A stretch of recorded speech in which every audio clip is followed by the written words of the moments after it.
ruux walba oo dunidani ku nool wuxuu leeyahay riyo dhab ah. riyo walba waxay u baahan tahay sidii looga rumayn lahaa. qalbiyadeennu waxay leeyihiin laba awood oo keliya, waana inay wax jeclaadaan iyo inay wax nacaan. si kastoo aan wax u jeclaanana waxaa hoggaan inoo ah calafka oo ina hoggaaminaya innaga. aniguna waxaan riyadayda ku saleeyey mid ku dhisan wadajirkeenna iyo inaan nolol wadaagno. haddii aad jeclaato inaad keliya iga yeesho aniga oo aad ruux kale iga doorastid, waa xaqiiq nolol walbaan ku murugoodo ama aan ku dhibaatoodo maalin baan ka gudbi doonaa, farxadna ku nagaanayaa. haddaadse nolosheeda kulamaan ahaatid, waxaa noqon doonaa boqortooyo dadku ay eegaan farxaddooda. waxaad qaali ku tahay qalbigayga oo aanan cid kale kugu doorsanaynin adiga. xadkoor waxaa dooday oo murmay xubnaha faraha ee gacanta ku yaala. xubnahan waxay sheegeen mid kasta kan kale awoodeeda dheer tahay. aniga waxaan u aqaanaa xubnaha faraha ah sulgambar, murugsato, fardhexo, faadumo, faryaro. suula soo boodo wuxuu yiri waxaan ahay xubintii idinkugu awood badan xubnihiinan calacash ku yaala, maxaa yeelay waxaan haystaa booska ugu weyn ee xubin ay ku fadhido. aanba iska gaabnaadee xubintii idinkugu awood badan ah oo booska ugu weyn haysto. fartaana soo boodo waa murugsato. murugsato waxay dhahday waxaan ahay farta ugu awood badan, maxaa yeelay aadanaha markuu wax tilmaamayo waxaan ahay farta lagu muujiyo. kala rugtada lacagtana waa ahay. ku darso waxay dhahday farta marka wax la dhadhansanayo afka lala aada ayaan ahay. waa sababta loogu bixiyay murugsatee.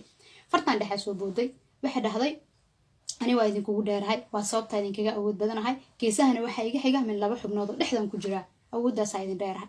fartaan kala soo booday faadumo, farxiyo, hadda aragtid banasre iska dheh qofba si uu garanayaa. waxay dhahday markii la rabo faraha in wax la geliyo farta lagu muujiyo ayaan ahay, sida haddaba ka muuqato farta alkumashada oo fargalada la geliyo. marka awooddaas idin dheerahay, farta wax lagu qurxiyaan ahay. faryaro soo booday.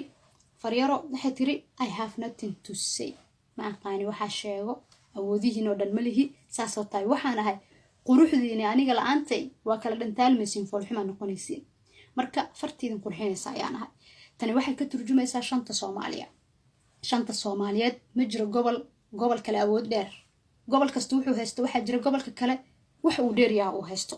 sidaas daraadeedna aan ilaa shano qarannimadeena Soomaaliyeed waa fariin si wada jir iskaga kaashadeen qalbigayga iyo jismigayga ayna idiin soo gudbinaysay ruuxdeeda. mahadsanidin.